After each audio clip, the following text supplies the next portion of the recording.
Good evening all of you.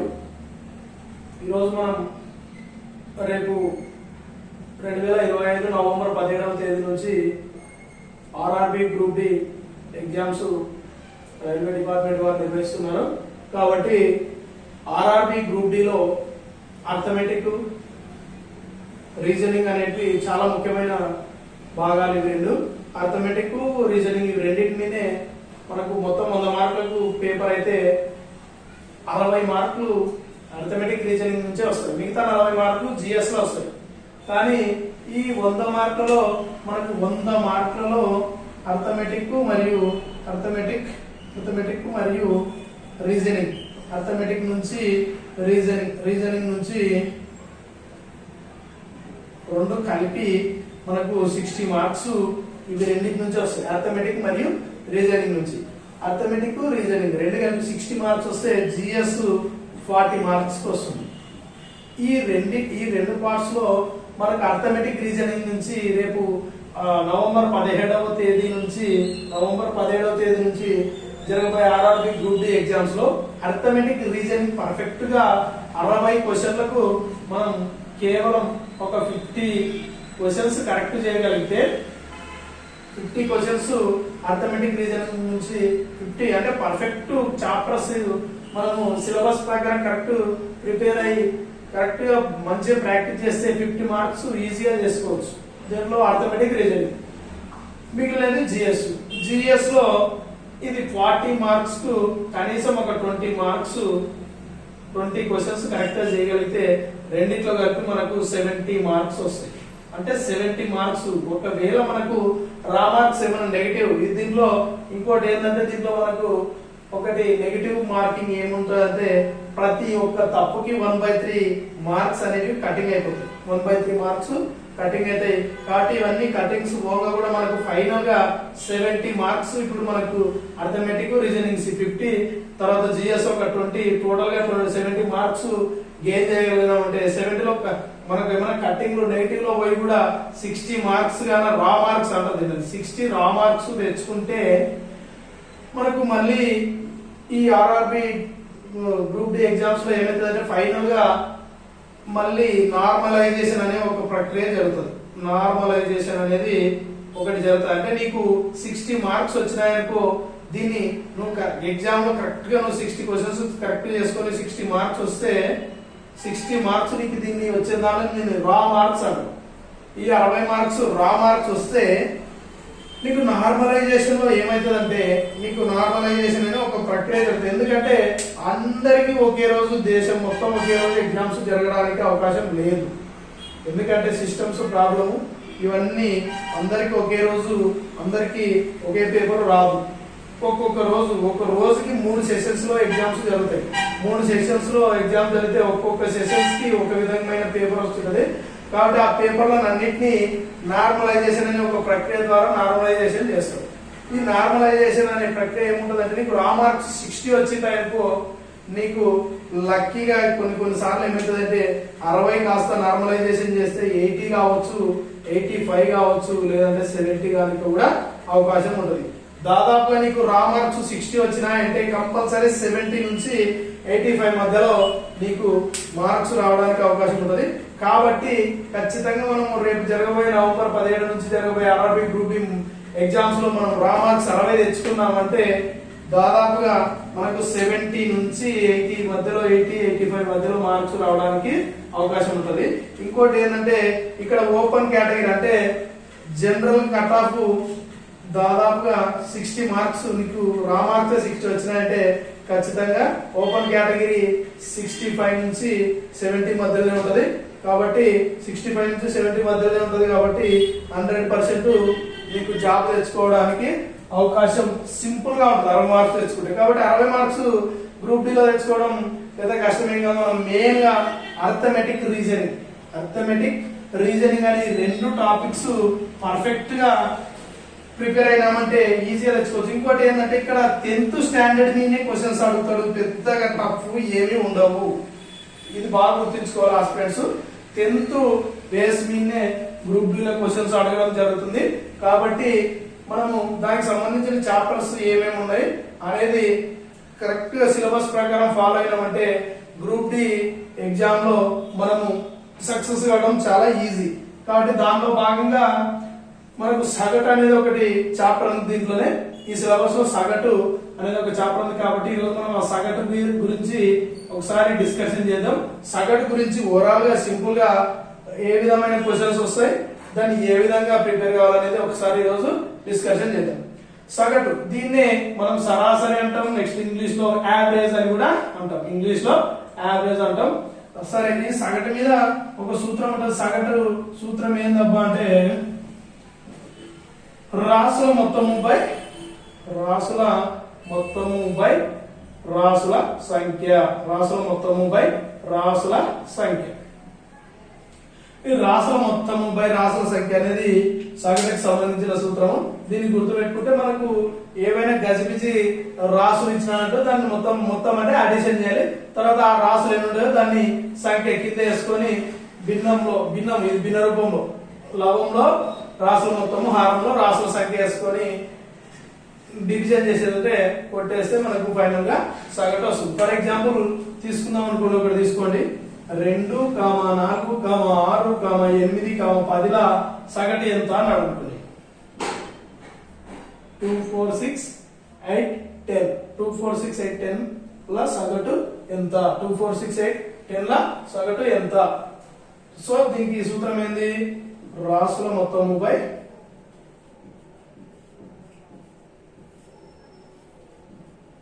రాసుల సంఖ్య.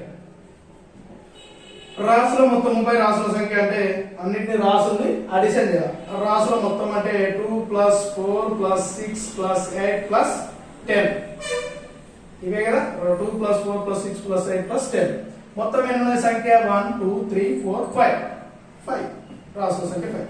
ఇప్పుడు దీని అన్నిటిని అడిషన్ 2 + 4 6 6 6 12 12 8 20 21 10 30 30/5 దీన్ని 5 1 5 5 6 30. ఫైనల్ గా సగటు ఎంత అంటే 6. కానీ ఇదంతా ప్రాసెస్ చేయకుండా ఒక పద్ధతి ప్రకారం ఒక ఆర్డర్ మీద నెంబర్స్ ఇచ్చినాను అనుకోండి, ఒక పద్ధతి మీద ఆర్డర్స్ లో నెంబర్స్ ఉంటే సగటు కనుక్కోవడం చాలా ఈజీ, షార్ట్ కట్, సింపుల్ గా మనకి. ఎందుకంటే ఎగ్జామ్ లో చాలా తక్కువ టైం ఉన్నది. తక్కువ టైంలో ఎక్కువ క్వశ్చన్స్ ఎవరైతే చేయగలుగుతారో వాళ్ళే సక్సెస్ అవుతారు. కాబట్టి మనం తెలుసుకోవాల్సింది ఏంటంటే తక్కువ టైంలో ఏ విధంగా దీన్ని ఇదంతా ప్రాసెస్ చేయకుండా జస్ట్ విత్ ఇన్ 2-3 సెకండ్స్ లో ఆన్సర్ కనుక్కోవడం. ఎట్లా అంటే మనకు ఇంకొక పద్ధతి ఆర్డర్ మీద ఉన్నాయి నెంబర్స్, ఒక సిస్టమేటిక్. అంటే ప్రతి నెంబర్ కు గ్యాప్ 1 1 1 2 4 మధ్యలో గ్యాప్, 4 6 మధ్యలో గ్యాప్, 6 8 8 10 సమానమైన గ్యాప్ ఉంది. సమానమైన గ్యాప్ ఉన్నప్పుడు దీంట్లో సరాసరి లేదా సగటు ఎట్లా కనుక్కోవాలంటే కరెక్ట్ సెంటర్ నెంబర్స్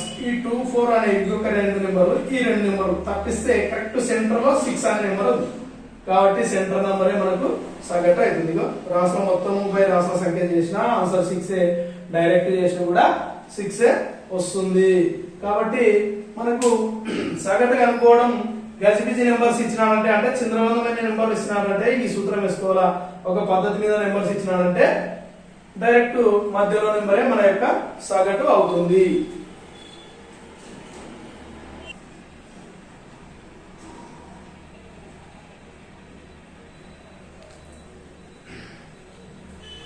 ఐదు భాజకంగా గల 6, 34 మధ్య ఉండే సంఖ్యల సగటు ఎంత? 5 భాజకం అంటే 5 చేత భాగించబడే సంఖ్యలు అంటే ఏమేమి? 6 తర్వాత 34 లోపల, 6 తర్వాత 34కి లోపల ఉండే 5 చేత భాగించబడే సంఖ్యల సగటు అడుగుతున్నాడు. మనకు 6 తర్వాత 5 చే భాగించబడే 6 తర్వాత 5 చే భాగించబడే సంఖ్య 10, 15, 20, 25, 30 ఇంకా 35 వస్తుంది. కానీ 35 కాదు 34 లోపల అన్నారు కాబట్టి ఇక్కడ వరకు.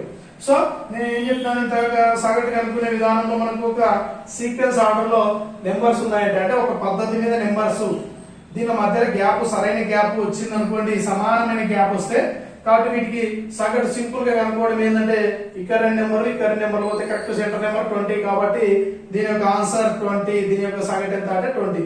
మనం ఒకవేళ మనకు సూత్రం ప్రకారం చేస్తే కూడా రాసుల మొత్తం 30 రాసుల సంఖ్య కదా, సగటుని కనుక్కుంటే ఒకవేళ సూత్రం ప్రకారం కూడా చేద్దాం.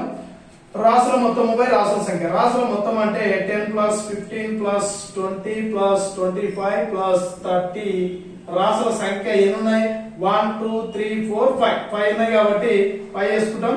ఇప్పుడు అన్నిటిని అడిషన్ చేస్తే 10 ప్లస్ 15 25 25 20 45 45 ఒక 25 70 70 ఒక 30 100 100 by 5 5 1 జా 5 2 జా ఈ 0 ఇక్కడికి వచ్చేస్తుంది. Final answer 20. అంటే మనకు రాసుల మొత్తము బై రాసుల సంఖ్య అనే సూత్రం వేసుకున్నా కొద్దిగా టైం టేకెన్ వస్తుంది ఆన్సర్. కానీ టైం మనకు ఎగ్జామ్ లో టైం కిల్లింగ్ చేసుకోకూడదు. ఆ టైం ని ఎవరైతే తక్కువ టైంలో ఆన్సర్ చేస్తారో వాళ్ళే సక్సెస్ఫుల్ అవుతారు. కాబట్టి మనం షార్ట్ కట్ లో డైరెక్ట్ ఇట్లా చేసినా ఆన్సర్ వస్తుంది. కాబట్టి ఇదంతా ప్రాసెస్ చేసినా ఒకటే చేయకుండా ఒకటే, మనం ఆన్సర్ గుర్తించడం ముఖ్యం. ఎగ్జామ్ లో మనం చేయాల్సింది ఏంటంటే సరైన 4 ఆప్షన్లో సరైన ఆప్షన్ ఎంచుకోవడమే ముఖ్యమైన విషయం. కాబట్టి షార్ట్ కట్ లో వచ్చే షార్ట్ కట్ లేదు మనకి షార్ట్ కట్ గుర్తు కాకపోతే ప్రొసీజర్ మీద ఆన్సర్ చేసుకోవాలి.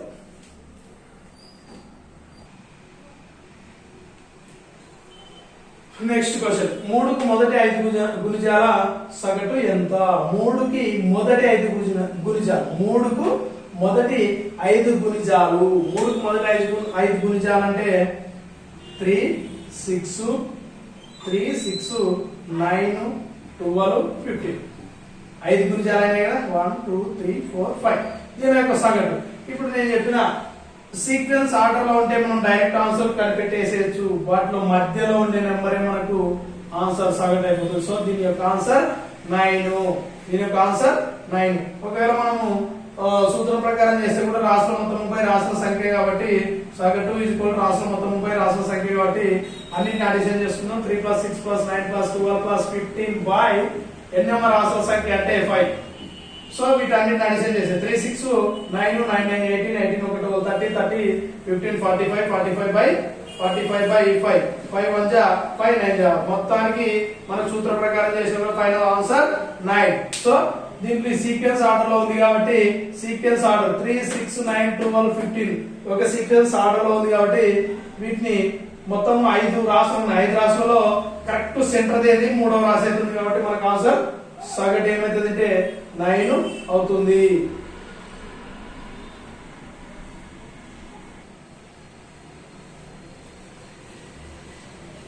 Right. Next question number 4. Question number 4 చూస్తే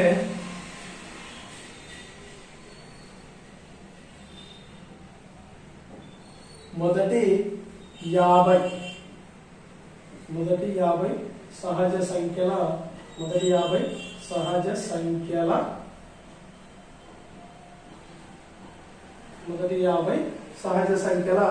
సగటు ఎంత? మొదటి 50 సహజ సంఖ్యలు అంటే ఫస్ట్ మనకు 1 నుంచి ప్రారంభం అయితే ఫైనల్ లాస్ట్ నెంబర్ ఎంతనో తెలియదు. ఇన్ఫినిటీ అనంతం 1 నుంచి ప్రారంభం అయితే ఎక్కడి వరకు అడిగినాడు? మొదటి 50. కాబట్టి మొదటి 50 అంటే మనకు ఫస్ట్ నెంబర్ ఎంత? 1 నుంచి మొదలవుతుంది. 1 నుంచి 1 2 3 4 5 6 డాష్ డాష్ డాష్ డాష్ ఎక్కడి వరకు? మొదటి 50 అనాలి కాబట్టి 50 వరకు తీసుకోవాలి. ఈ 50 వరకు సహజ సంఖ్యల సగటు. ఇప్పుడు మనం సూత్రం ప్రకారం ఏం చెప్పినా రాసుల మొత్తము బై రాసుల సంఖ్య అన్నాం. కాబట్టి ఇవన్నిటిని మనం సూత్రం ప్రకారం చేయాలంటే సగటు ఈజ్ ఈక్వల్ టు రాసుల మొత్తము బై అంటే 1 + 2 + 3 + 4 + 5 + 6 + 7 + 8 + 9 + 10 + డాష్ డాష్ డాష్ ఎక్కడ వరకు? 50 వరకు బై ఎన్ని రాసుల సంఖ్య ఏంటంటే 50. సో ఇవన్నిటిని అడిషన్ చేసేసరికి అడిషన్ చేయొచ్చు, కానీ అడిషన్ చేసేప్పటికి మనకు చాలా ఎక్కువ టైం పడుతుంది. కాబట్టి ఇటువంటి లెంతీ అడిషన్ చేసేటప్పుడు ఏం చేయాలంటే మనం షార్ట్ కట్ ను ఫాలో కావాలి. ఇప్పుడు ఏంటంటే 1 2 3 ఎక్కడ వరకు? 50 వరకు. సో ఈ 50 వరకు. సరే 50లో మనకు కరెక్ట్ మిడిల్ నెంబర్ ఏమైతుందమ్మా అంటే ఇక్కడ 25 నెంబర్స్ ఇక్కడ తీసుకోండి. అంటే 1 నుంచి 25 వరకు తీసుకుంటే ఇక్కడ 25. నెక్స్ట్ 25 నుంచి 50 వరకు అంటే 26 నుంచి 50 వరకు ఎన్ని నెంబర్స్? 25. ఇక్కడ 1 నుంచి 25 వరకు ఇక్కడ 25. నెక్స్ట్ 26 నుంచి 50 వరకు ఇక్కడ 25. సో ఇక్కడ ఇగో 26 నుంచి 26 కూడా కలుపుకోవాలి. 26 నుంచి 50 వరకు 25 నెంబర్స్ ఉంటాయి.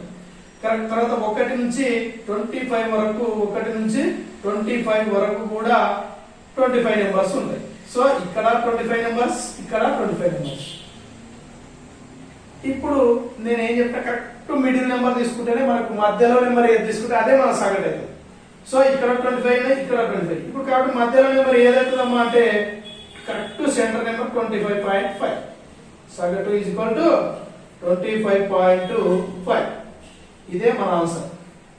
ఇదంతా జస్ట్ 10 సెకండ్లలో ఆన్సర్ గుర్తించవచ్చు. అదే ఇదంతా మనం అడిషన్ చేసి బై 50తో డివిజన్ చేసేసరికి దాదాపు ఒక 5 మినిట్స్ టైం పట్టుకుంటే దీంట్లో అడిషన్ లో కూడా ఏదైనా తప్పు రావడానికి, మనం అడిషన్ తప్పు చేయడానికి కూడా అవకాశం ఉంటుంది. కాబట్టి ఇటువంటి క్వశ్చన్స్ మనకు ఒక ఆర్డర్ లో ఒక సీక్వెన్స్ ఆర్డర్ లో నెంబర్స్ వచ్చినప్పుడు మనం ఏం చేయాలంటే కరెక్ట్ మధ్య నెంబర్నే మనం ఆన్సర్ గా గుర్తించాలి. సగటుకి కరెక్ట్ మధ్య నెంబర్నే మనకు ఆన్సర్ గా గుర్తించాలి.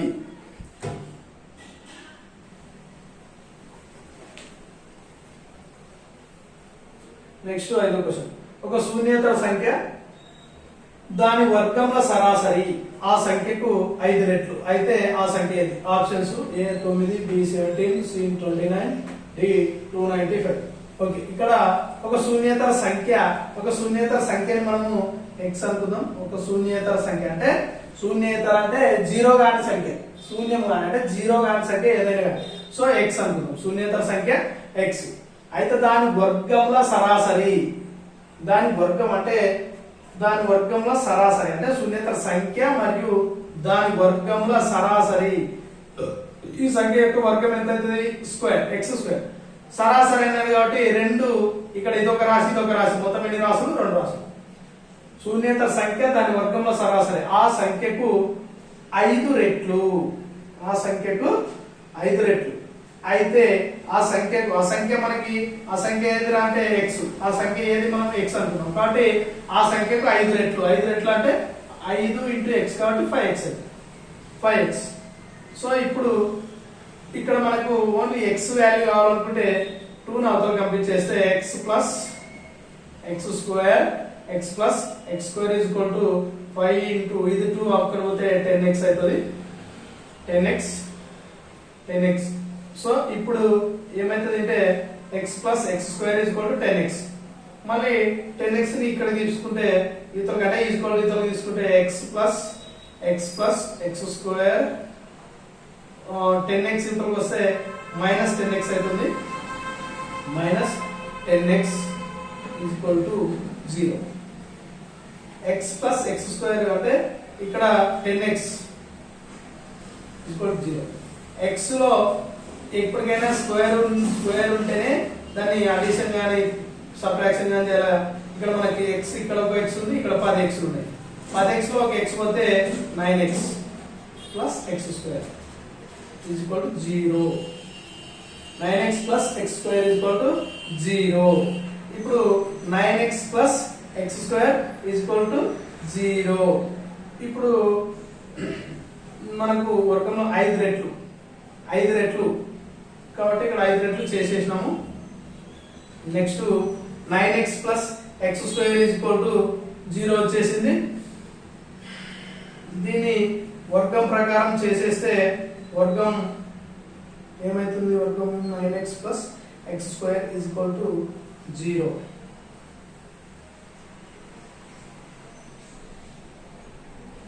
సో ఇప్పుడు మనకు ఈ త్రూ ఆప్షన్స్ నుంచి వెళ్దాం.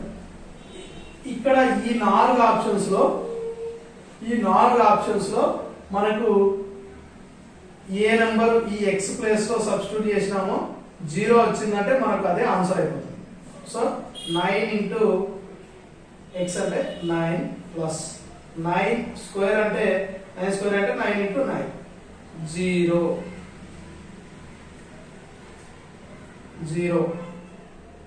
ఇక్కడ మైనస్ 10x వచ్చింది కాబట్టి ఇక్కడ మైనస్ అంటే 10లో నుంచి ఒక x తీసేస్తే ఇది మైనస్ అయిపోతుంది కాబట్టి -9x అంటే -9 into 9 అయిపోతుంది. సో 9 into 9 అంటే 81 minus 81 plus 9 into 9 plus 81 81 81 0 final 0. So 9 అనే నెంబరు ఈ యొక్క సమీకరణాన్ని తృప్తిపరిచింది కాబట్టి మనకు ఆన్సర్ 9 అయిపోతుంది. సో రైట్, ఇది ఏంటంటే ఒక మ్యాథమెటికల్ అంటే మామూలుగా ఎక్స్ అనుకొని తీసుకుంటే ఇట్లా వస్తుంది. లేదు మనకు డైరెక్ట్ ఆప్షన్స్ నుంచి పోవాలంటే సో ఇక్కడ ఫస్ట్ మనకు ఈ 4 ఆప్షన్స్ లో చిన్న నెంబర్ ఏంటంటే 9 ఉంది కాబట్టి త్రూ ఆప్షన్ నుంచి పోవచ్చు. త్రూ ఆప్షన్ నుంచి ఫస్ట్ అన్నింటి చిన్న నెంబర్ ఏది అంటే 9 ఉంది. సో 9 తీసుకుందాం. 9 తీసుకుంటే ఆప్షన్స్ నుంచి 9 తీసుకుంటే మనకు లెక్క ప్రకారం ఏంది, ఒక సంఖ్య దాని వర్గం, ఒక సంఖ్య 9 దాని వర్గంలో సరాసరి, దాని వర్గం ఏంది, వర్గం అంటే 9 స్క్వేర్ కదా, 9 స్క్వేర్ వర్గంలో సరాసరి